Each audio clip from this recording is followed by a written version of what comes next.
마가복음 마지막 시간 16장 1절로 20절의 말씀 함께 봉독하겠습니다. 제가 봉독해 올리겠습니다. 마가복음 16장 1절에서 20절입니다. 신약성경 85쪽입니다. 안식일이 지남에 막달라 마리아와 야고보의 어머니 마리아와 살로메가 가서 예수께 바르기 위하여 향품을 사다 두었다가 안식 후 첫날 매우 일찍이 해도 들 때 그 무덤으로 가며 서로 말하되 누가 우리를 위하여 무덤문에서 돈을 굴려주리요 하더니 눈을 들어본즉 벌써 돌이 굴려져 있는데 그 돌이 심히 크더라. 무덤에 들어가서 흰옷을 입은 한 청년이 우편에 앉은 것을 보고 놀라매 청년이 이르되 놀라지 말라. 너희가 십자가에 못 박힌 나사렛 예수를 찾는구나. 그가 살아나셨고 여기 계시지 아니하니라. 보라, 그를 두었던 곳이니라. 가서 그의 제자들과 베드로에게 이르기를 예수께서 너희보다 먼저 갈릴리로 가시니 전에 너희에게 말씀하신 대로 너희가 거기서 배우리라 하라 하는지라. 여자들이 몹시 놀라 떨며 나와 무덤에서 도망하고 무서워하여 아무에게 아무 말도 하지 못하더라.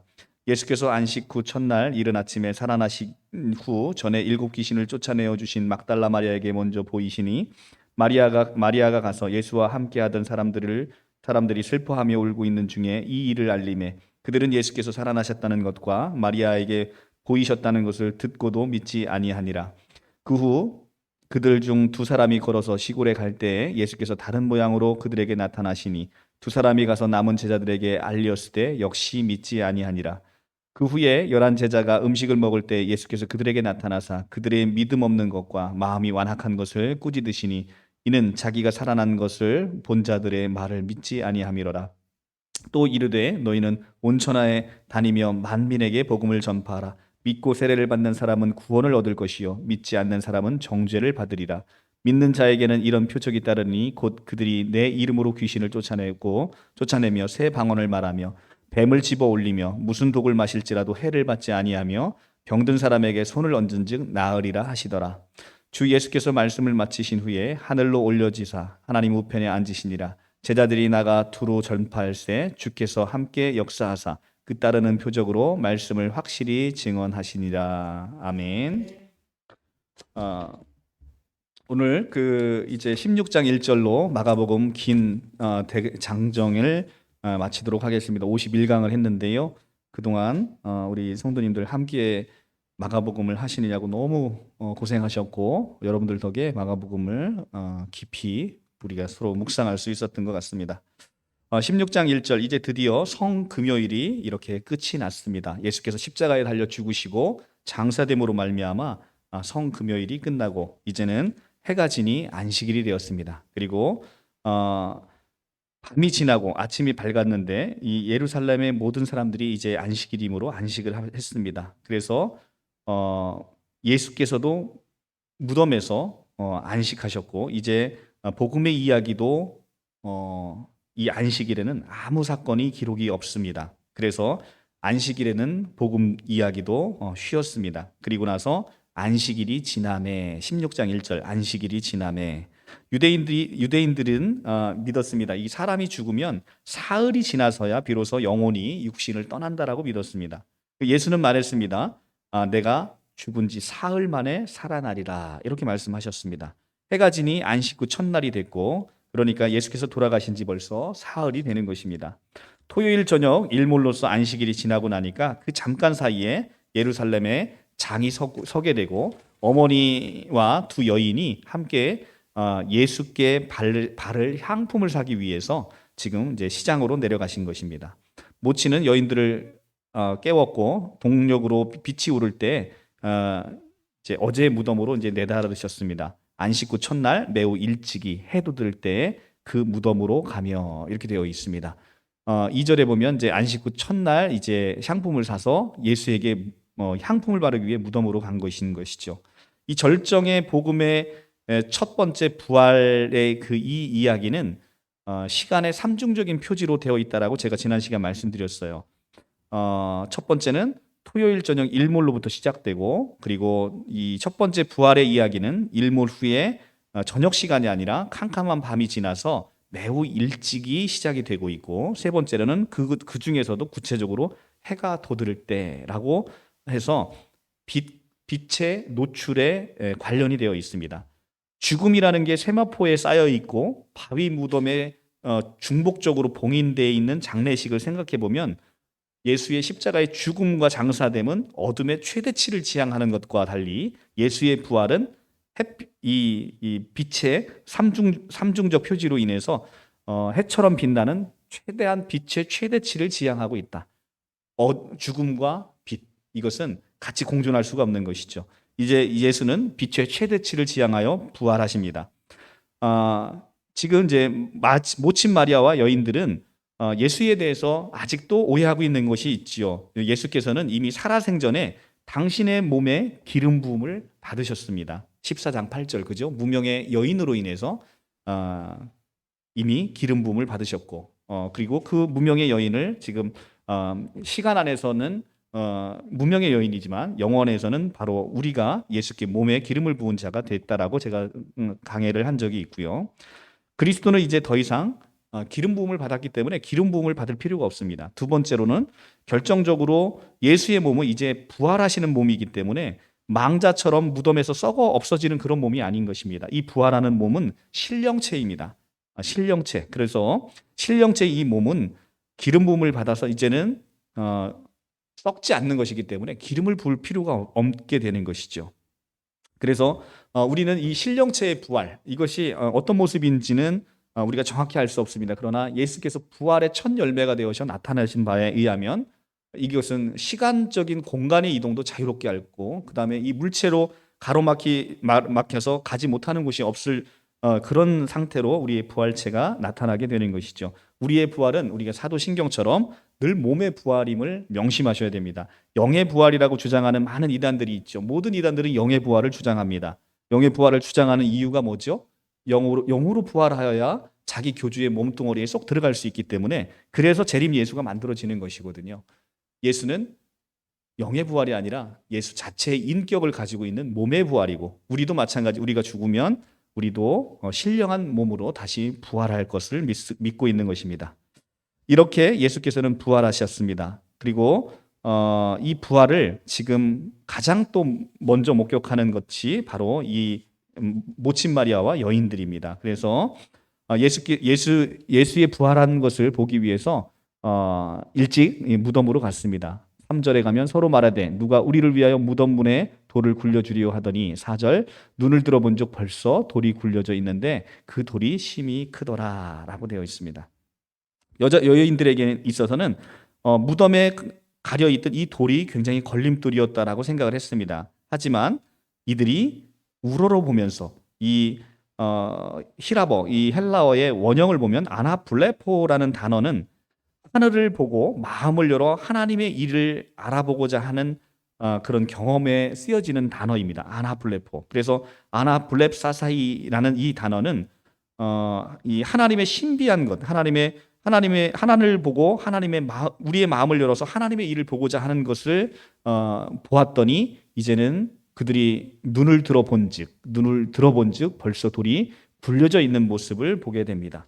이것은 하나님의 섭리 가운데, 하나님의 기적 가운데 부활이 이루어지고 있음을 우리에게 보여주고 있습니다. 그래서 무덤은 이미 열려 있었습니다. 이들이 마음을 다해 아나블레포, 우러러 보았기 때문에 죽음과 부활의 빈 무덤으로 이 여인들이 초대가 된 것입니다. 그리고 이들이 살펴보니까 빈 무덤의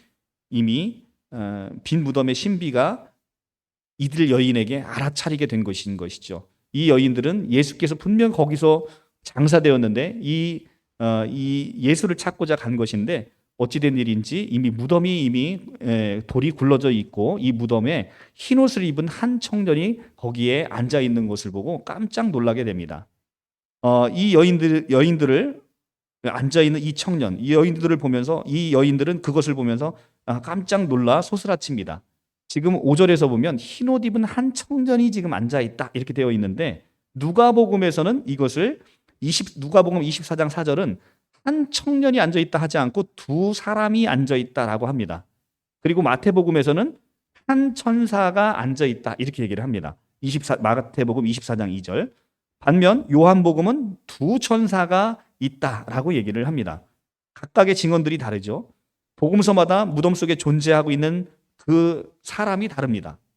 이를테면 누가의 경우에는 이중적인 증언의 중요성을 강조하는 경향을 띠고 있어요. 그래서 예수의 부활의 첫 증언이나 승천할 때의 생생한 증언을 바로 두 사람이 증언할 수 있도록 누가복음 24장 4절과 사도행전 1장 10절에 보면 두 사람을 항상 언급을 하고 있어요. 그래서 부활의 두 증인이라고 하는 것은 증인 적격이 최소 2명 이상이 되어야 된다라고 제가 말씀드렸어요. 그래서 이 두 증인이 요한계시록 11장에 두 증인으로 나타나는 것이거든요. 한 사람의 증언으로는 그것을 믿기 어려운 것이 유대 율법입니다. 그래서 두 증인으로 나타난 것이고, 복음서의 저자마다 나름대로 논리적이고 신학적인 이유를 가지고 지금 무덤에 있는 것을 기재한 것입니다. 그런데 마가는 오늘 5절에서 보면 흰 옷을 입은 한 청년을 묘사하고 있습니다.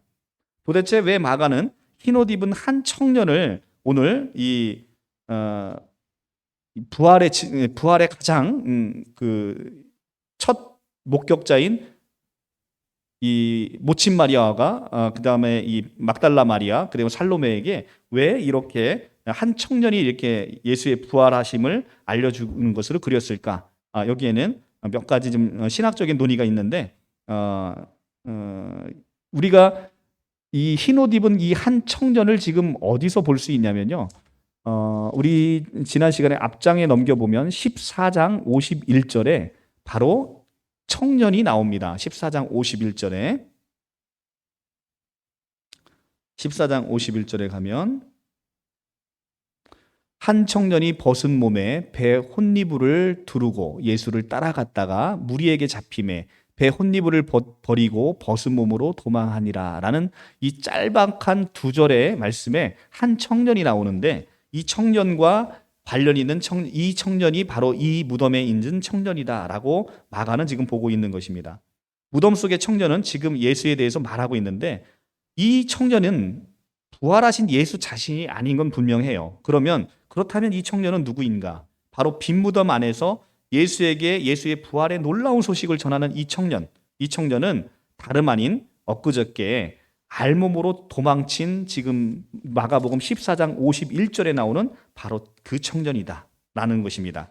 그저께 바로 목요일날, 그러니까 성금요일 바로 하루 전날 목요일날 열둘 중 하나 가룟 유다의 배반으로 예수께서 팔려 넘기시고 나머지 10사람은 하나같이 예수를 버리고 다 도망갔죠. 그리고 베드로만 이제 먼 발치에서 이제 따랐는데, 그날 밤 결박당한 예수가 끌려가며 끌려가는 것을 보고 절체절명의 순간 그 죽음의 언덕 겟세마네 동산에서 형장으로 끌려가는 예수의 뒤를 이 청년이 홀로 따라가고 있었던 것입니다.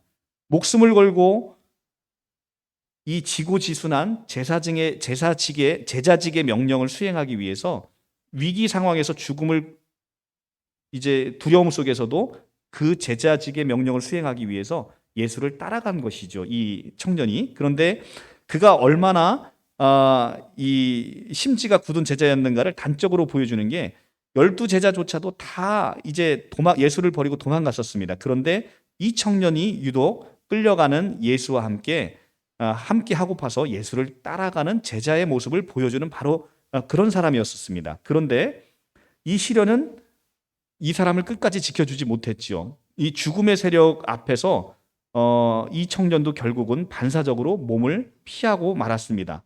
저들이 잡은 것은 이 사람 청년 자체를 잡은 게 아니라 청년이 입고 있던 옷, 이 배 혼니불이라고 이제 번역되어 있는 것인데, 이것이 이제 세마포입니다. 세마포.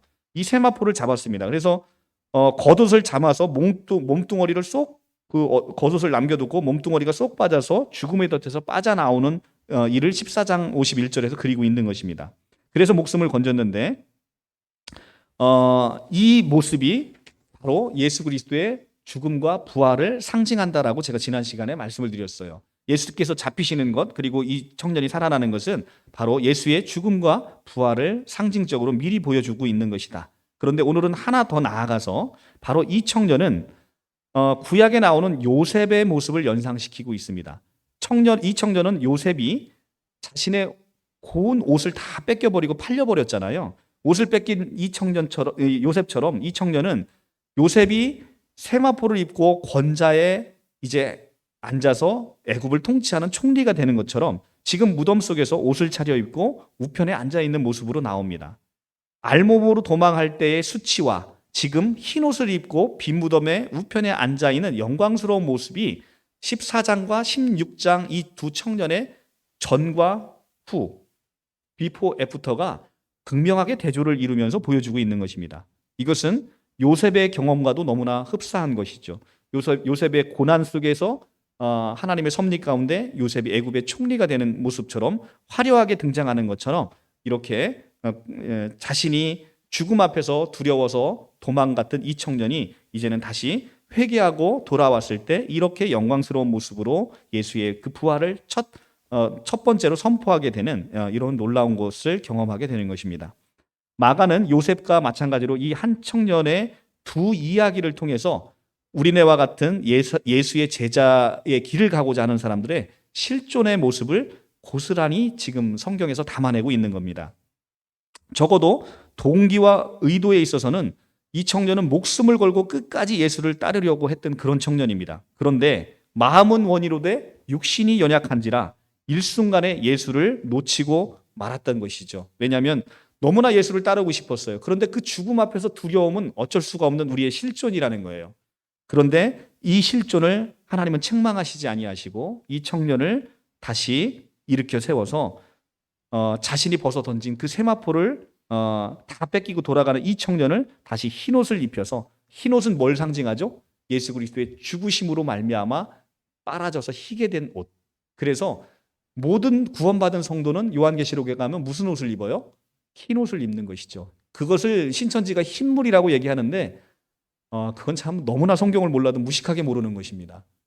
모든 우리가 이제 24장로가 요한계시록에 가면 24장로가 나와요. 24장로가 무슨 옷을 입었다라고 나옵니까? 흰 옷을 입었다라고 나오죠. 우리 요한계시록을 가서 한번 보고 오겠습니다. 요한계시록을 가서 보면 요한계시록 4장부터 볼게요. 요한계시록 4장 4절 또 보좌에 둘러 24보좌들이 있고 그 보좌들 위에 24장로들이 흰 옷을 입고 머리에 금관을 쓰고 앉았더라. 24장로가 무슨 옷을 입었대요? 흰 옷을 입었습니다. 그러니까 24장로가 몰려오면 이게 24장로가 흰물인 거예요. 흰 옷을 입고 있으니까 흰물입니다. 그리고 7장에 가시면 요한계시록 7장에 가시면 왜 구원받은 사람들이 흰 옷을 입었는지를 보게 됩니다.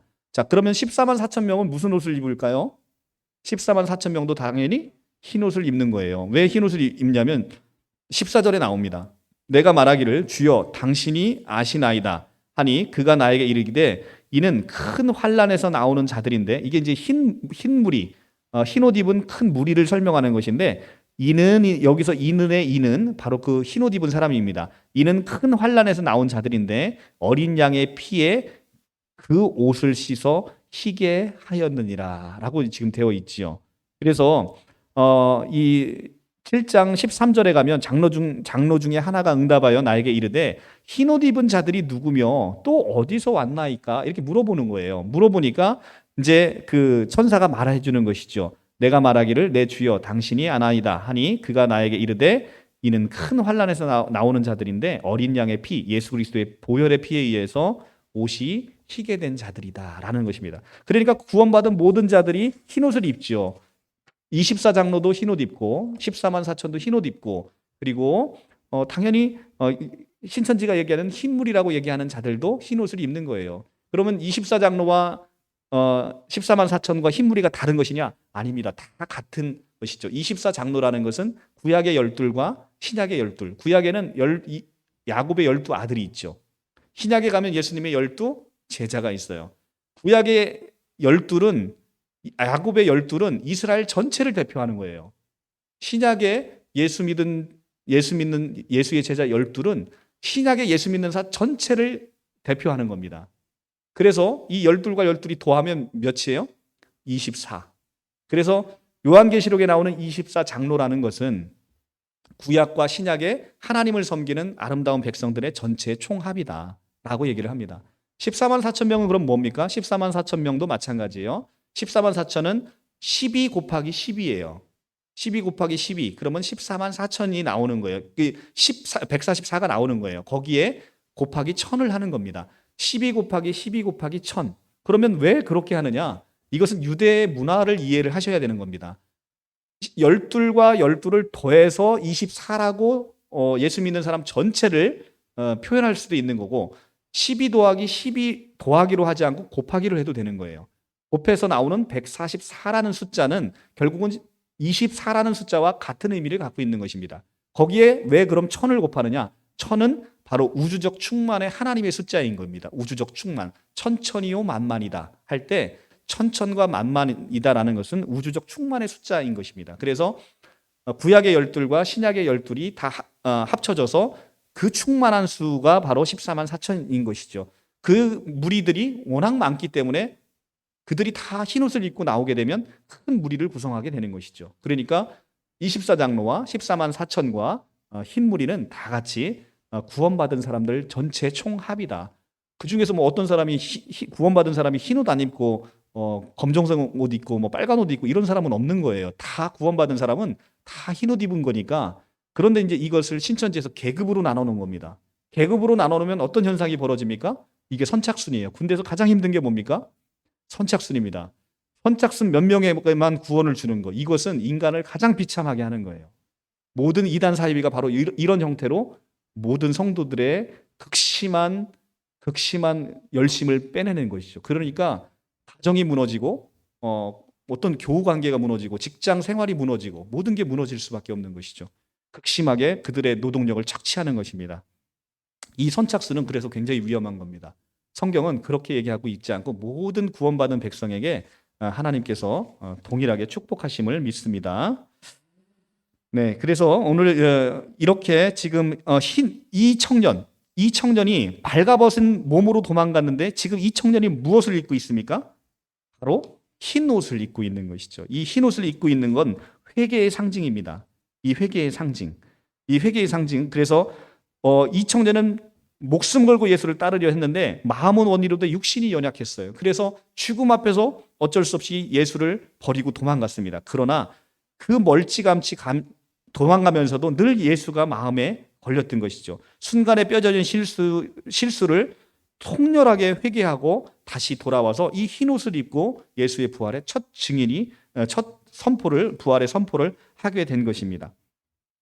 자, 이렇게 인해서 이 아름다운 청년의 이야기를 그리고 있는 것인데요. 이 통렬한 회개와 화려한 변신의 이 청년처럼 모친 마리아도 처음에 이 마가복음의 세계 안에서는 굉장히 외부인으로 시작했습니다. 그러나 십자가에 달린 것을 목격하고 이 장사 지냄을 목격하고 그 다음에 오늘 부활의 첫 목격자가 되는 이런 놀라운 변화를 겪어서 이 복음의 스토리 안에서 이 모친 마리아와 세 여인은 예수께서 무덤에 묻히신 바로 그곳이 예수를 묻은 곳이다. 그래서 그 무덤이 비어 있는 걸 보고 예수님이 부활하셨구나를 알게 되는 아주 부활의 첫 증인이 되고 이것을 제자들에게 전하는 사명을 받게 된 것입니다. 7절에 보면 청년이 여인에게 지시합니다. 가서 그의 제자들과 베드로에게 이르기를 예수께서 너희들보다 먼저 갈릴리로 가시니 전에 너희에게 말씀하신 대로 너희가 거기서 배우리라 하는지라 라고 얘기를 합니다. 부활하신 예수께서 어찌 갈릴리로 가십니까? 예수는 자신의 삶을 완성했으나 당신의 여행은 미완성임이십니다. 부활하신 당신께서는 다시 여행을 시작해서 갈릴리로 가셔야 했습니다. 이 미완의 여행은 당신의 갈릴리에서 제자들과 베드로를 다시 만날 때 비로소 완성될 수 있는 것입니다. 모친과 두 여인을 향한 청년의 뜻은 제자와 베드로에게 가서 이 부활의 소식을 전하라는 것입니다. 부활의 소식을 전하여 그들로 하여금 갈릴리 가서 부활의 그리스도를 만나라고 하는 것입니다. 부활의 그리스도를 만나야 되는 이유는 뭐냐면 제자들은 끝내 마가복음 안에서 어두웠어요. 굉장히 어두웠습니다. 굉장히 어두웠던 그것을 부활의 그리스도의 영을 받아야만 비로소 이들이 이 감켰던 눈과 막혔던 귀가 열리게 되는 것입니다. 그래서 지금 이 여인들을 통해서 부활의 그리스도를 전해받게 되는 것이죠. 자, 이 여인들이 지금 부활의 예수를 직접 목격함으로 말미암아 빈 무덤을 목격함으로 말미암아 이 예수의 말씀에 눈감았던 제자와 베드로가 이제 부활의 그리스도를 만나게 되는 것이 누구에게 달렸냐면 바로 이 여인들의 말과 발에 달려 있습니다. 발은 예루살렘에서 갈릴리까지 제자들과 베드로를 찾아 달려야 합니다. 말은 그들에게 부활의 위대한 소식을 전해야 합니다. 여인의 발걸음은 모든 신적 세계에서 눈을 감고 낙향한 제자들. 지금 제자들은 얼마나 낙심해서 가고 있겠어요. 자기가 예수를 부인하고, 베드로 같은 경우는 처참하게 예수를 3번 부인하고 이제 풀이 죽을 대로 죽어서 이제 고향인 갈릴리로 낙향을 하게 된 이 제자들에게 얼마나 이 부활의 소식은 정말로 놀라운 소식이 아닐 수가 없습니다. 자기의 모든 이제 사그라들었던 모든 그 의욕, 그 다음에 삶의 의욕이 아무것도 남아있지 않은 이 제자들에게 이 부활의 소식이야말로 정말로 이들의 모든 것들을 변화시키는 너무나 놀라운 소식이 아닐 수가 없습니다. 이 여인들의 말소리는 베드로의 가슴을 후벼 팠던 바로 그 신성한 닭 울음소리, 닭이 울 때 비로소 이 닭이 울 때 예수께서 하신 말씀이 생각나서 통렬하게 회개하고 울었던 바로 그 베드로의 모습 이 신성한 닭울음 소리에서 빚어졌던 이 여인들의 말소리는 이제 잠들었던 베드로와 다른 제자들의 영혼을 다시 깨우고 그들의 실존을 예수의 소리에 다시 잇대어 줄 수 있는 가장 큰 복음의 소리가 될 것입니다. 그래서 이 여자들의 말소리, 예수께서 부활하셨다라는 이 말소리는 제자들에게 그보다 더 큰 복음의 소식이 아닐 수가 없습니다. 그래서 이들은 제자들에게 가서 그 기쁜 소식을 전해야 했던 것입니다. 그래서 거기 보면 7절에 가서 제자들과 베드로에게 이르기를 예수께서 너희보다 먼저 갈릴리로 가시니 전에 너희에서 말씀하신 대로 너희가 거기서 배우리라 하라 하는지라. 여자들이 몹시 놀라 떨며 나와서 무덤에서 도망하고 무서워하여 아무에게도 아무 말도 하지 못하더라라고 합니다. 이 청년이 얘기를 듣고 여인들은 몹시 놀라 떨었습니다. 그리고 무덤에 나와서 도망하여 무서워하고 아무 말도 하지 못했습니다. 여인들이 너무나 놀란 것이죠. 이 충격적인 소식에 가슴이 뜨고 온몸이 후들거렸던 것입니다. 그리고 이 너무 놀란 이 바람에 여인들은 무덤을 박차고 이제 나오게 된 것이죠. 그런데 이 상황에서 많은 신약학자들은 이 마가복음이 16장 8절로 끝났다라고 봅니다. 그러면 마가복음 16장 9절부터 20절은 무엇이냐? 이것은 없는 이 사본 중에 마가복음 16장 9절부터 20절이 없는 사본이 더 많아요. 그리고 이 마가복음은 16장 8절에서 이렇게 열려 있는 상태로 지금 끝나버렸다는 것입니다. 그러면 마가복음은 왜 이렇게 결말을 열려 있는 채로 결말을 맺지 않은 채로 이렇게 신비한 결말을 끝냈을까? 여기에도 많은 신약적인 견해가 분분합니다. 그것은 바로 이 복음의 말미를 완성한 천재 스토리텔러인 마가의 굉장한 문학적인 통찰이 이 안에 담겨 있다라고 신약학자들이 해석을 하고 있습니다. 역사적 예수가 돌아가셨어요. 그리고 부활의 그리스도께서 살아나셨음을 지금 오늘 선포하고 있습니다. 예수가 살아나시고 임재하신 것은 우리의 소리와 말과 그리고 이야기를 통해서 이제는 전해져야 되는 것입니다. 우리가 살아생전에 당신의 경험한 각 사람의 자신의 경험과 전기를 이야기하면 이 복음이 펼쳐지는데 예수는 이 이야기를 통해서 다시 살아난다는 거예요. 그러니까 쉬운 말로 하면 이렇습니다. 우리는 우리 스스로가 예수를 체험하고 경험한 사건이 있죠. 그러니까 저 같은 경우는 바로 지난 전주, 그죠? 전주에 제가 오랫동안 소송을 통해서 신천지와 싸워서 소송의 결과를 얻어내는데 그 과정에서 하나님과의 많은 만남과 하나님이 주시는 많은 메시지를 받았단 말입니다. 그래서 제가 그 이야기를 간증으로 쏟아내면 저는 예수와의 만남이 그 3년 동안 정말 많은 사건들을 여러분들에게 경험으로 얘기할 수 있는 거예요. 그러면 저에게는 그것이 복음의 스토리가 되는 것입니다. 마찬가지로 이 마가는 마가 자신이 경험하고 보고 들은 것을 마가복음으로 이렇게 정리해 냈잖아요. 마찬가지로 우리가 경험한 예수, 우리가 경험해서 알고 있는 복음의 이야기, 이것을 누군가에게 풀어내면 그것이 이 마가복음을 완성하는 우리의 복음의 완벽한 이 결정체가 된다는 것입니다. 그래서 마가는 우리 각자의 이야기를 긴 이 예수 이야기에 편입시키고자 열려있는 결말을 선택했다라고 많은 신약학자들이 이야기를 하고 있습니다. 이렇게 지금 마가복음처럼 열려있는 결말로 끝난 또 중요한 책이 뭐냐면 신약성경에서 사도행전입니다.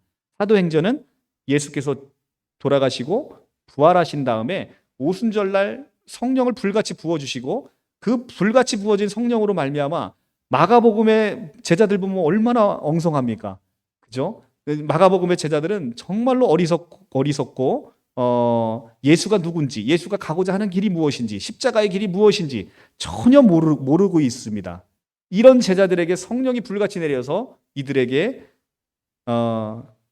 예수가 무엇이고 예수의 제자가 무엇인지 온전히 깨달아 알게 되면서 베드로와 바울은 예수처럼 죽은 자를 살리고 앉은뱅이를 일으키고 하는 놀라운 기적을 경험하게 되는 사도들의 행전이 성령 행전이 기록되어 있잖아요. 근데 그 성령 행전도 사도행전 28장으로 끝이 났다는 거예요. 근데 그 끝은 굉장히 미완성으로 끝나 있다는 것입니다. 미완성으로 끝난 이유는 뭐냐면 오늘까지도 계속해서 사도행전을 우리가 사도행전 29장을 써내려가기 바라는 누가의 바람이 그 안에 담겨 있다라고 보고 있습니다. 그래서 오늘도 마가복음은 열려있는 채로 이렇게 16장 8절에서 끝이 나 있습니다. 그런데 어쨌든 오늘 우리가 사본 중에서는 이 9절부터 20절의 말씀이 있고 이 말씀이 마가가 아닌 누군가에 의해서 후대에 편입되었다라고 보고 있는데 어쨌든 편입되어 있는 이야기도 우리가 함께 볼 필요는 있겠습니다. 9절 이하를 한번 보도록 하겠습니다. 예수께서 보여주신 대로 말씀해 준 대로 그대로 사람들에게 말씀을 전합니다. 지금 부활의 그리스도를 전해요. 그런데 자신의 생각대로 자신의 모습대로 자신의 환경을 통해서 받아들이려고 하다 보니까 믿음이 없어지고 사람들의 마음이 완악해져서 이 부활의 그리스도를 믿지 못하는 거예요.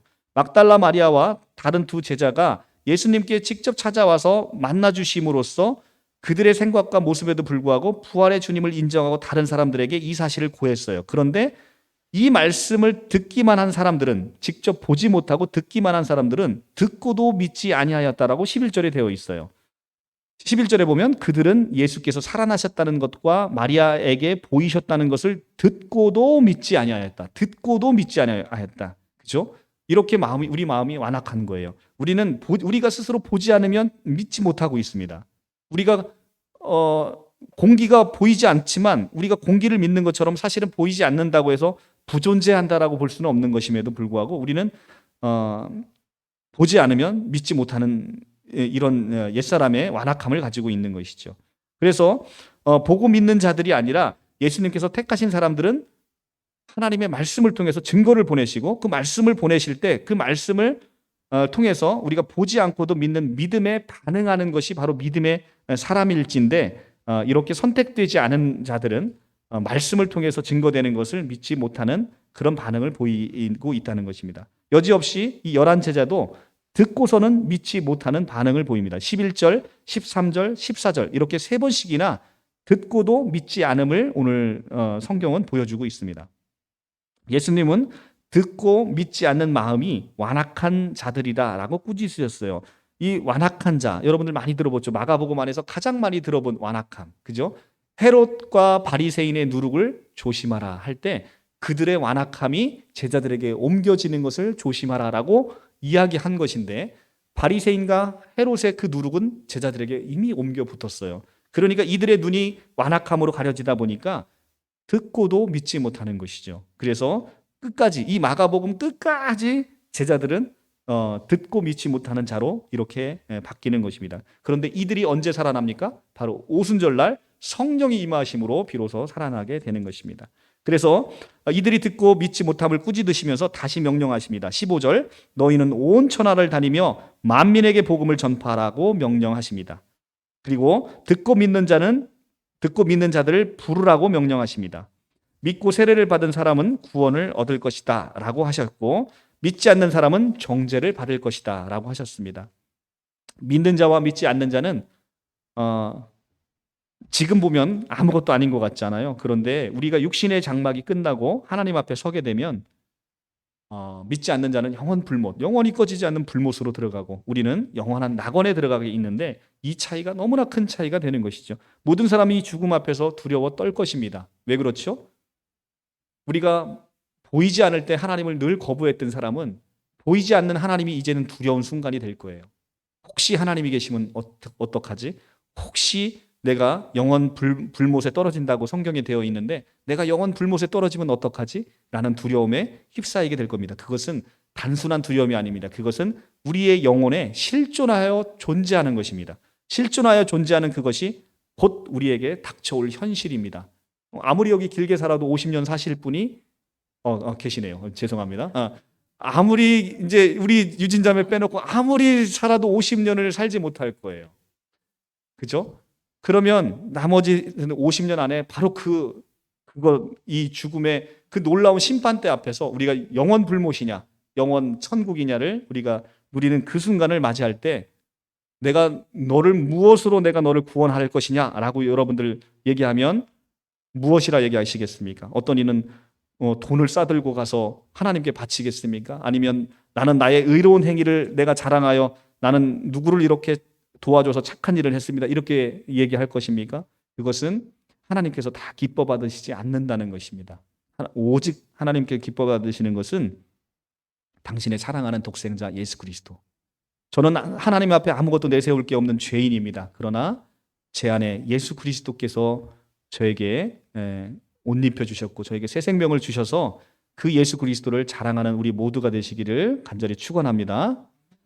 자, 그래서 이렇게 우리는 부활의 그리스도 안에서 믿음으로써 구원을 받는 자가 됐음을 오늘 선포하게 됩니다. 부활의 주님을 보지 않고 믿는 자들과 보지 않고는 믿지 못하는 자들을 지금 오늘 구별하고 있습니다. 우리는 믿는 자들에게는 능치 못함이 없죠. 그래서 믿는 자들에게 이런 표적이 따른다라고 오늘 말씀을 해주셨는데 그 표적이 무엇이냐면 바로 나타난 항목을 보겠습니다. 17절에 가면 17절에 믿는 자들에게는 이런 표적이 따르리니 저희가 내 이름으로 귀신을 쫓아내고 그 다음에 새 방언을 말하고 그리고 뱀을 집을 것이고 무슨 독을 마실지라도 해를 받지 아니할 것이고 병든 사람에게 손이 얻은즉 나을 것이라는 이런 표적이 나타날 것입니다. 그런데 이 표적은 실제 사도행전에서 제자들에 의해서 엄청나게 나타나고 있죠. 그래서 그런데 왜 오늘날은 이런 표적이 나타나지 않지요? 사실 많은 신약학자들이 이 부분에 있어서도 이제 논의를 많이 하고 있습니다만 사도행전 시대 이 제자들은 예수님이 살아생전에 예수가 누군지조차를 몰랐어요. 그런데 성령이 임함으로 성령의 많은 기적들을 행했죠. 그런데 성령의 가장 큰 사역은 무엇입니까? 성령의 가장 큰 사역. 그것은 바로 한 사람 예수 그리스도를 증거하는 것입니다. 이 기적의 목적이 뭐예요? 표적의 목적은 뭐냐면 예수를 나타내기 위한 거예요. 표적의 목적은 죽은 자를 살리는 이유는 뭐예요? 그로 하여금 예수 그리스도를 살아계심을 믿게 하는 것. 부활의 그리스도를 믿게 하는 것이 목적인 거예요. 그러니까 가장 중요한 지금 성령의 역사는 뭐냐면 말씀의 흥왕인 거예요. 여러분들이 지금 말씀을 듣고 있는 이 순간 이게 바로 죽은 자를 살린 것보다도 더 놀라운 기적이라는 것입니다.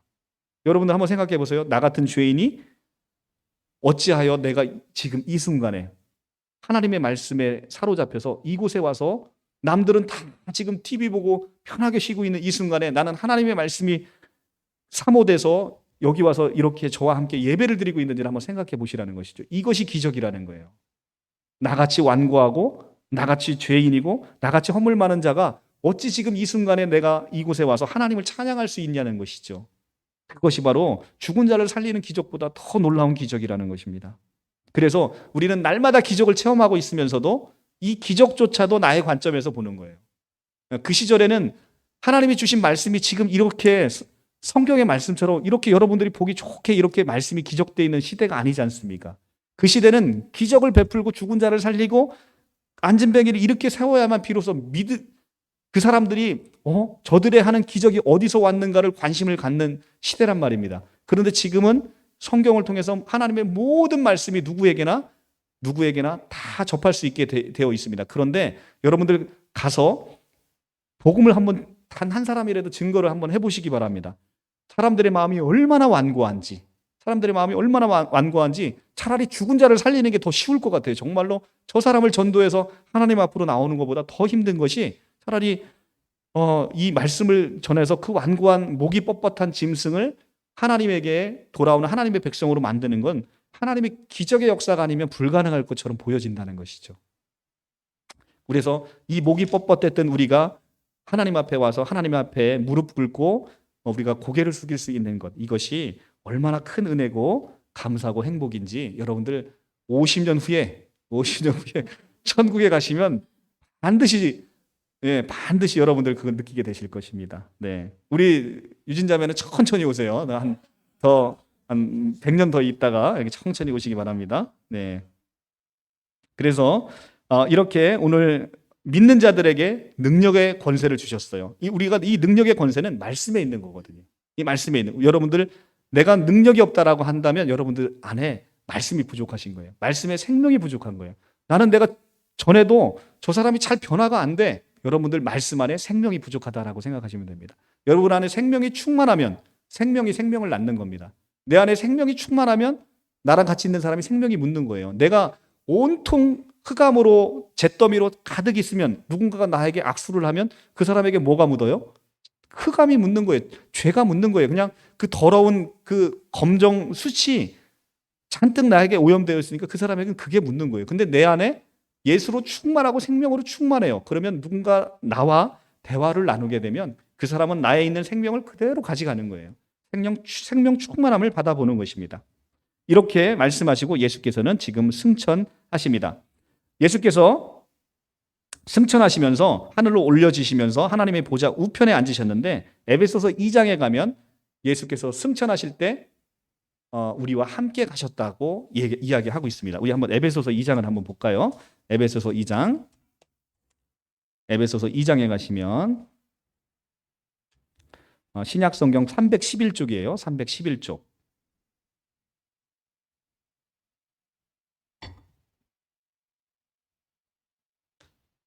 311쪽. 자, 예수께서는 십자가에 달려 죽으실 때 절대 혼자 죽으신 게 아닙니다. 여러분들을 다 담고 죽으셨대요. 여러분들을 다 담고 죽으셨는데 요 에베소서를 보기 전에 에베소서를 이렇게 끼워놓고 다시 올 거예요. 다시 올 겁니다. 로마서로 먼저 가볼까요? 로마서 4장의 말씀을 보면요. 로마서 6장의 말씀을 보시면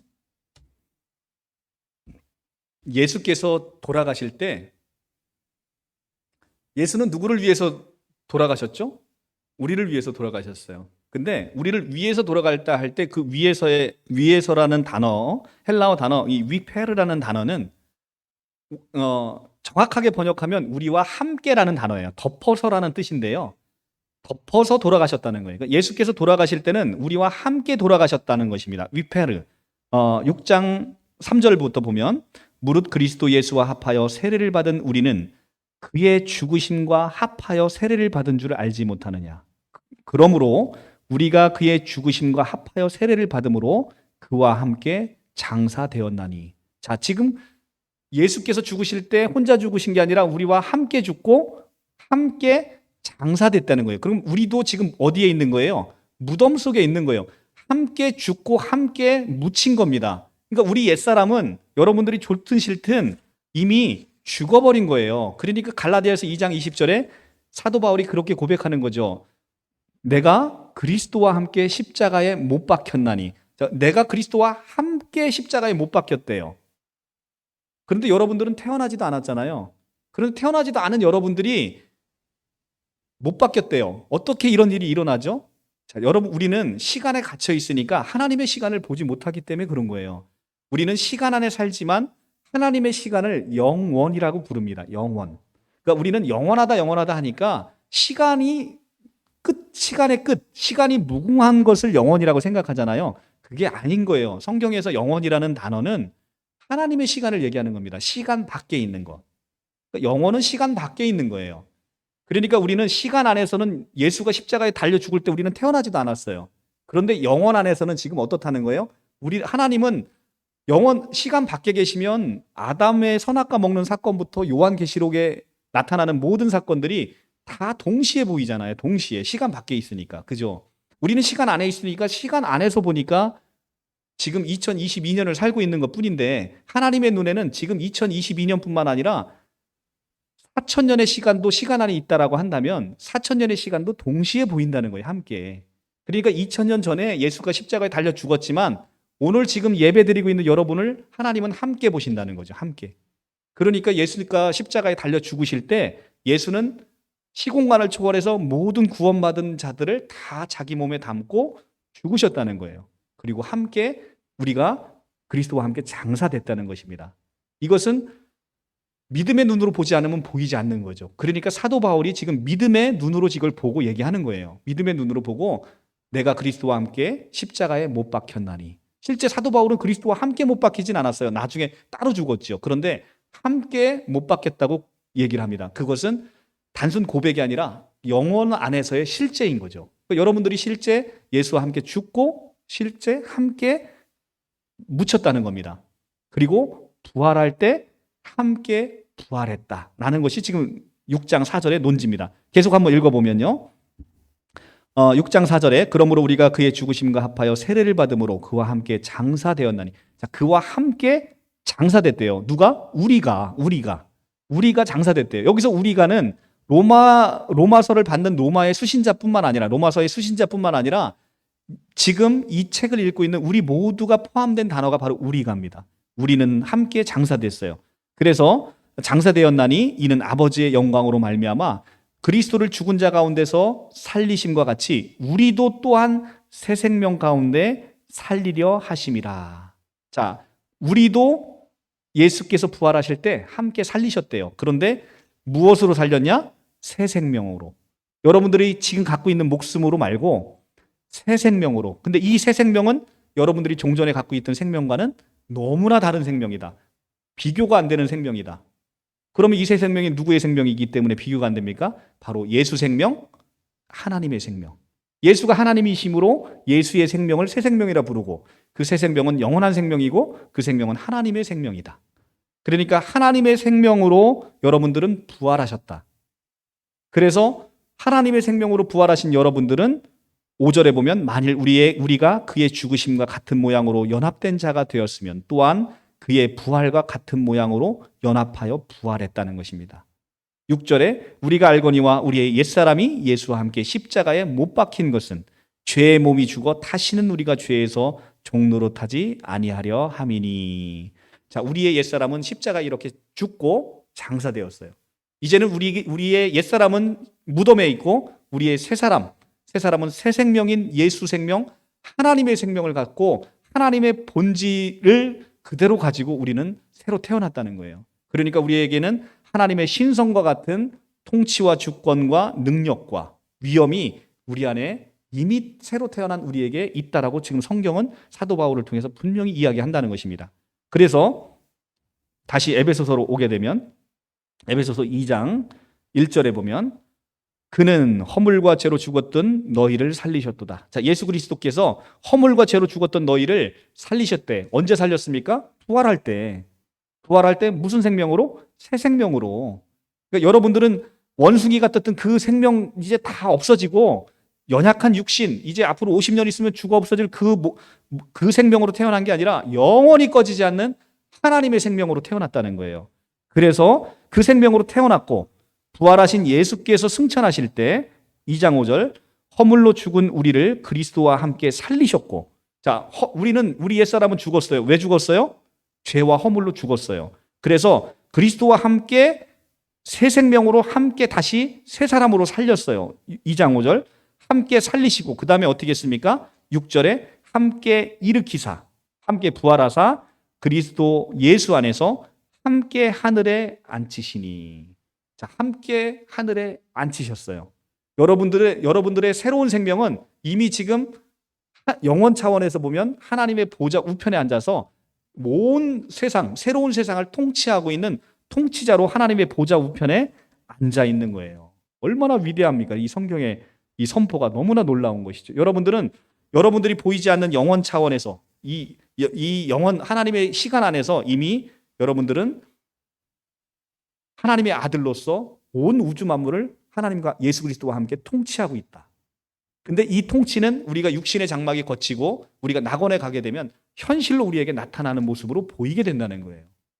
믿지 않는 자들은 지옥불에서 이를 갈며 너무나 큰 고통 가운데 빠져 있는 그 순간에 믿는 자의 구원은 바로 이렇게 하나님의 보좌 우편에서 하나님의 존귀와 위엄과 이 통치로서 온 우주의 새 세상을 통치하는 나라와 제사장의 역할이 이미 여러분들에게 주어졌다는 거예요. 이렇게 이미 여러분들에게 주어진 나라와 제사장을 신천지가 미래 구원으로 바꿔놓고 우리 이만희 선생님의 말씀을 잘 들으면 내가 나라와 제사장을 시켜주고 못 들으면 저기 저 꼬레비인 흰무리에서 턱걸이로 간신히 뭐 구원 받을까 못할까 그나마도 안 되면 뭐 배도자로 찍히는 거 이것이 복음이면 이게 복음입니까? 복음이 기쁜 소식인데 여러분들 제가 지금 이만희 선생님의 얘기를 잠깐 했는데 여러분들 기쁘십니까? 선착순 하니까 기뻐요? 그것은 저주입니다. 이것은 기쁜 소식이 아닌 거예요. 모든 믿는 자에게 이렇게 하나님께서 우리를 모두 귀하게 여겨셔서 나보다 나를 더 사랑하시는 예수 그리스도 그분께서 나를 높여주셔서 하나님의 아들이 되게 하셨다는 거예요. 하나님의 아들은요 여러분들 그냥 아들이 아닌 거예요. 그냥 명목상의 아들이 아닙니다. 진짜로 여러분들이 하나님의 아들이 되신 거예요. 그러면 하나님의 모든 것이 여러분 것이 됐다는 것입니다. 지금 이제 새로운 대통령이 되셔서 그 말도 많고 탈도 많던 그분이 영부인이 되셨잖아요. 뭐 어쨌든 좋든 싫든 영부인이 되셨단 말이에요. 누구로 말미암아? 남편으로 말미암아. 그 모든 경호 함께 받잖아요. 근데 여러분의 신랑이 누구예요? 예수 그리스도. 그분이 누구십니까? 만왕의 왕. 모든 우주를 통치하시는 분이 여러분의 신랑이라는 거예요. 여러분들 좋든 싫든 그분과 함께 있으면 그분이 갖고 있는 모든 것을 함께 누리는 놀라운 특권의 신분이 됐다는 것입니다. 이것이 복음의 놀라운 거예요. 여러분들은 이것이 우리 안에 보여야 여러분들이 이 마가복음 안에서 은혜를 누리시면서 우리의 복음서를 이제 아름답게 그리스도와 함께 써나갈 수 있는 것이죠. 자, 오늘 말씀을 뵙도록 하겠습니다. 이제 기나긴 이 마가복음을 이제 막을 내렸습니다. 마가복음의 극장이 내려지면 지독하게 어두웠던 제자들의 눈과 우리의 눈이 이제는 뜨이게 될 것입니다. 막혔던 귀가 비로소 열리게 될 것입니다. 마가복음 안에서 이 제자들 얼마나 귀가 어두웠습니까? 얼마나 눈이 어두웠습니까? 보고도 보지 못하고 들어도 듣지 못하는 게 제자들의 실존이었어요. 근데 이것은 제자들뿐만 아니라 모든 우리의 옛사람의 실존이라는 것입니다. 비로소 우리가 구원받은 하나님의 백성이 된 것은 나의 노력과 나의 공로가 아닙니다. 여러분들 착하게 살아서가 그렇게 된 게 아니에요. 이것이 전적으로 하나님의 은혜라는 것입니다.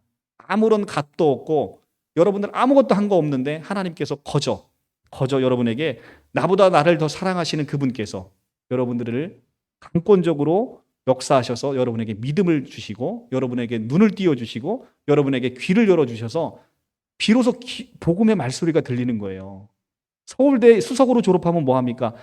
복음의 말을 전해줄 때 이해를 못해요. 저게 뭔 소리지? 전혀 이해를 못하는 거예요. 근데 여러분들은 제가 R을 얘기하면 그냥 개떡같이 얘기해도 찰떡같이 알아듣잖아요. 이게 바로 은혜라는 거예요. 이게 은혜라는 겁니다. 제가 여러분들 복음의 말을 좀 잘못 전해도 여러분들은 바로 이 하나님의 메시지를 제대로 알게 되는 것은 성령의 역사라는 거죠. 여러분 안에 성령이 있다는 것입니다. 성령으로 말미암아 여러분들은 하나님의 아들이 된 거예요. 이 놀라운 역사가 마가복음 안에서 이제는 그 어두웠고 지독하게 어두웠던 그 극장은 이제 막을 내리고 사도행전으로 넘어가서 이제는 성령의 그 놀라운 역사의 장이 시작이 될 거예요. 그리고 나서 우리가 사도행전 29장을 우리의 삶을 통해서 아름답게 쓰게 될 것입니다. 여러분들은 그곳에 이미 초대되셨고 그곳에서 그 성령의 기적을 이미 경험하고 계십니다. 이제 여러분의 앞으로의 모든 삶이 우리 마가에서 누려진 것처럼 우리의 모든 삶이 그리스도와 함께 이제 십자가의 길을 함께 지고 그 영광의 길도 함께 참여하는 우리 성도님들이 다 되시기를 간절히 축원합니다. 기도하겠습니다. 은혜와 사랑을 감사합니다. 하나님,